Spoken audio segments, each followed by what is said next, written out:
আসসালামু আলাইকুম, কেমন আছো সবাই? তো আজকে আমরা সূচক এবং লগারিদমের যে ধারাবাহিক ক্লাসগুলো নিয়েছিলাম তারই ধারাবাহিকতায় আজকে আমরা 4.2 এর যে গুরুত্বপূর্ণ এক্সাম্পল আছে আমাদের উদাহরণ 7 এর ক এবং খ আমরা এই দুইটা প্রশ্ন সমাধান করব। চলো আমরা শুরু করি। তো ফার্স্টে আমাদের ক নম্বরে দেওয়া আছে 5√5 এর 5 ভিত্তিক লগ কত।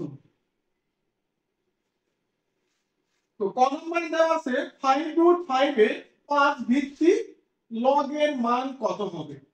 তো এই ধরনের অঙ্কের ক্ষেত্রে এখানে 5√5 বা 7√7 বা 3√3 যাই থাক না কেন, এই ধরনের অঙ্কের ক্ষেত্রে আমাদের অ্যান্সার হবে 3/2। অ্যান্সারটা কত হবে বলো তো? 3/2। তো যদি এই প্রশ্ন এমসিকিউ তে আসে তো তুমি এখানে মনে করো 7√7 এর 7 ভিত্তিক লগ কত, অ্যান্সার কত হবে? 3/2। বা 3√3 এর 3 ভিত্তিক লগ কত, এটার অ্যান্সার হবে 3/2।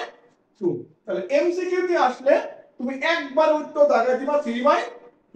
যদি সৃজনশীলে আসে সেক্ষেত্রে আমরা কিভাবে করব তুমি দেখো একটু, এখানে খুবই সহজ প্রসেস। তো আমাদের বলছে 5√5 এর 5 ভিত্তিক, তাহলে লগ এর ভিত্তিরা কত হবে বলো তো? 5 ভিত্তিক। তো আমরা জানি ভিত্তি বা বেস লগ এর নিচের দিকে বসাই দেব আমরা। তাহলে লগ এর ভিত্তি বা বেসটা কত বলো তো? 5। তাহলে এই লগ এর মানটা দেওয়া আছে কত? 5√5। লগ এর মানটা কত আছে বলো? 5√5। তো আমরা এখানে বসিয়ে দিলাম 5√5। যদি এখানে আমরা log 5 টা রাখলাম, তো এবার দেখো এই 5 এর উপরে কিছুই নাই মানে তুমি এক ভাবতে পারো না, কিছু নাই মানে একটা আমরা ভাবতেই পারি, ইনটু এই পরবর্তী 5 টা বসালাম। রুটের মান কত বলো তো? হাফ। অলমোস্ট আমরা সবাই জানি রুটের মানটা কত হবে? হাফ। এবার সূচকের যে বেসিক ফর্মুলা ছিল সেটা অ্যাপ্লাই করলে অ্যানসারটা হয়ে যাবে। আমরা এই পাওয়ারের দুইটা 5 এর পরিবর্তে একটা 5 বসাবো, আর মাঝে গুণ থাকলে পাওয়ারগুলো যোগ করতে হয়, অর্থাৎ 1 প্লাস হাফ।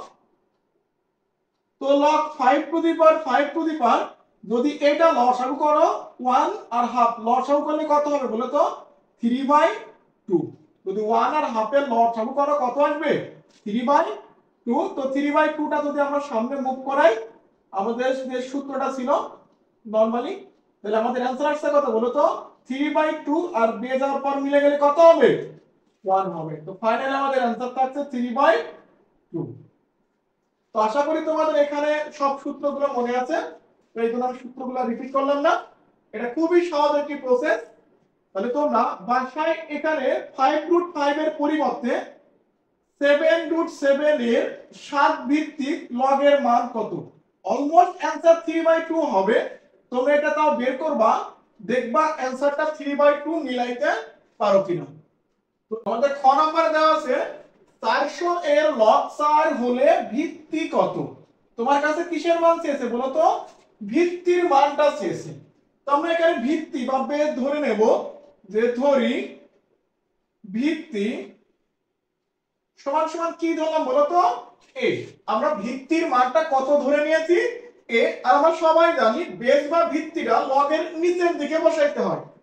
তো যদি আমরা এখানে মানটা লিখে নিই প্রশ্ন মতে, ভিত্তি কত ধরছো এখানে? এ ধরছো, তাহলে লিখে দাও লগ এ। বেসটা আমরা বসিয়ে নিলাম, ভিত্তি বা বেস। এবার বলো এই লগের মানটা কত ছিল? এই লগের মানটা ছিল কি 400 না? আমাদের লগের মানটা কত ছিল? 400। তো এখানে 400টা বসিয়ে দাও, সমান সমান এই পুরো মানটা কার সমান হবে? a4 এর সমান হবে। পুরো মানটা কার সমান লিখবা?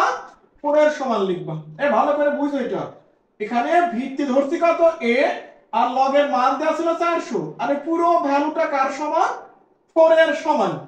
তো যদি এইটা আমরা সূত্র অ্যাপ্লাই করি, এই সূত্র সেম, এই সূত্র দিয়ে অঙ্কটা সলভ করা যাবে।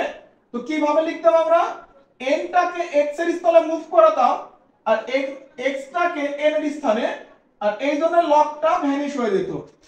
অর্থাৎ আমরা লিখতে পারবো a টু দি পাওয়ার 400 বসাও 4 এর কাছে, আর 4 লিখো 400 এর কাছে। তো তাহলে a to the power 4 equal কত হবে? 400 হবে আর লগটা ভ্যানিশ হয়ে গেল। এইবার দেখো যেহেতু আমাদের ভিত্তির মানটা বের করতে বলতেছে, তাহলে যদি এইখানে আমরা 4টা রিমুভ করতে পারি, যদি এইখানে 4টা রিমুভ করতে হয় তাহলে এইখানে তোমার পাওয়ার 4 নিয়ে আসতে হবে। তো 400 ভেঙে যদি পাওয়ার 4 নিয়ে আসি, খুবই সহজ প্রসেস। আমরা 400 কে লিখতে পারি 20 এর স্কয়ার, তো 20 কে লিখতে পারি 2√5 তার উপরে স্কয়ার, আর আগে থেকে আমাদের একটা স্কয়ার ছিল সেটা বসিয়ে দিলাম। a to the power 4, a to the power 4 সমান সমান 2√5 আর 2 দুগুণে কত হবে 4। তো যদি উভয় পাশ থেকে আমরা 4 আর 4 বাদ দিই, তো এর মান কত পেয়ে যাচ্ছি বলো তো 2√5।